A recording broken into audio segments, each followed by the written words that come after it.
आज हम लेकर उत्तराखंड की दिन भर की बड़ी खबरें हैं। हल्द्वानी चोर गलिया में कोहरे के चलते 2 बसों की भिड़ंत, 7 यात्री गंभीर घायल।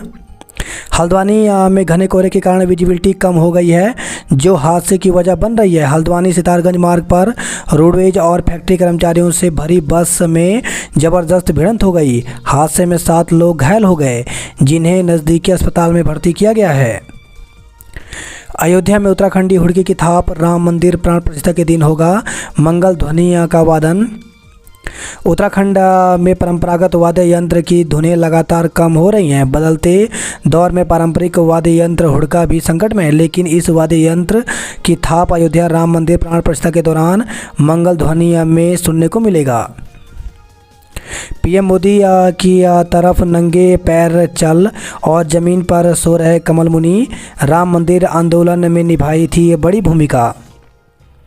हरिद्वार में प्राण प्रतिष्ठा की तैयारियां, दुल्हन की तरह सजी धर्मनगरी, जलाए जाएंगे 2100 दिए।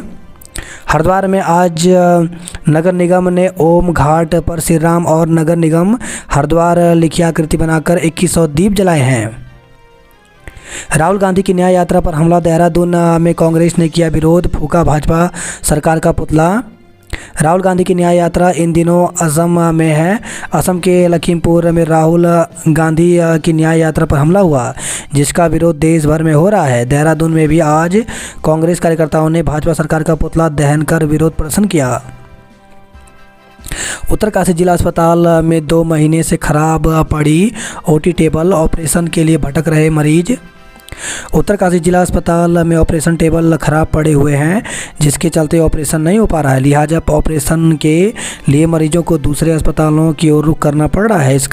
इसके अलावा ऑटोक्लेव मशीनें भी खराब हैं। राममय हुई देवभूमि, भगवान राम से जुड़ी चीज़ों की बड़ी डिमांड, मार्केट में जमकर हो रही बिक्री। अयोध्या में राम मंदिर प्राण प्रतिष्ठा से पहले लोग भगवान राम की भक्ति में डूबे नजर आ रहे हैं। तमाम बाजार भगवान राम से जुड़े चीज़ों से पटे नजर आ रहे हैं। हरिद्वार के बाजार में जय श्री राम लिखे कुर्ते, पटके, टोपी और राम मंदिर का मॉडल जमकर बिक रहा है। सुरकंडा देवी डोली उपासक अजय बिजलवाण की नसीहत, शंकराचार्य के बयानों पर नहीं होनी चाहिए राजनीति। विधायक वंशीधर बोले, वर्षों की तपस्या के बाद रामलला की मंदिर में होगी प्राण प्रतिष्ठा, 23 दिन रहे जेल। तो अयोध्या में रामलला प्राण प्रतिष्ठा कार्यक्रम को लेकर के देश के साथ ही उत्तराखंड के में भी लोगों में खासा उत्साह देखने को मिल रहा है। वहीं पूर्व कैबिनेट मंत्री और भाजपा विधायक वंशीधर भगत ने इसे वर्षों की तपस्या बताया। साथ ही पीएम मोदी की जमकर तारीफ की। रामलला के स्वागत के लिए सज गया शहर। देखिए, कुमाऊनी संस्कृति एलईडी से होगा लाइव प्रसारण। तो अयोध्या में 22 जनवरी को राम मंदिर प्राण प्रतिष्ठा समारोह होने जा रहा है। कार्यक्रम को भव्य बनाने के लिए हल्द्वानी में कई तरह के इंतजाम किए गए हैं। शहर में जगह जगह सांस्कृतिक कार्यक्रम के साथ शोभा यात्रा का कार्यक्रम भी होना है, जिसको लेकर तैयारियां जोरों पर चल रही हैं। दबिश के दौरान आरोपी ने पुलिस पर झोंकी फायर, एसआई के पेट में लगी गोली, गंभीर घायल।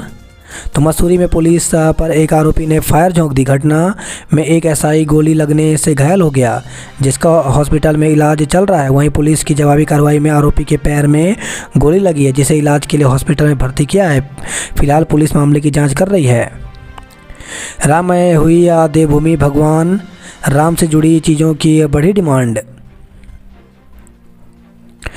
राम रंग में रंगा उत्तराखंड, प्रदेश भर में शोभा यात्रा की धूम। दून में सीएम धामी ने संभाला मोर्चा।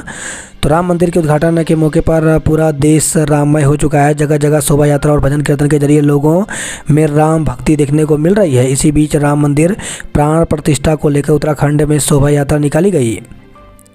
बजट से पहले संवाद, बोले हितधारक भौगोलिक परिस्थितियों के हिसाब से बढ़ाएं पंचायतों का वित्त अनुदान। वहीं काशीपुर से खबर रही है, भाजपा के पूर्व विधायक के बेटे और गनर पर झोंका फायर, हमलावरों ने असलाह के बट सिर पर मार किया लहूलुहान।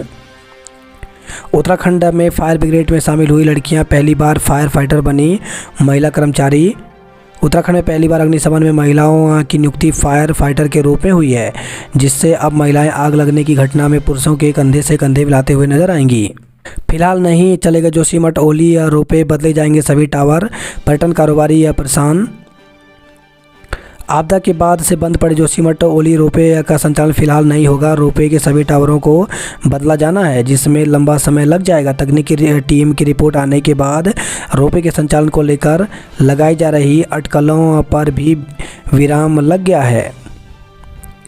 प्रदेश भर के होम स्टे की बुकिंग के लिए अब पोर्टल लॉन्च करेगा टूरिज्म बोर्ड। विदेशी पर्यटक भी आएंगे। प्रदेश भर के होम स्टे के लिए उत्तराखंड पर्यटन विकास परिषद ऑनलाइन बुकिंग की सुविधा शुरू करने जा रहा है।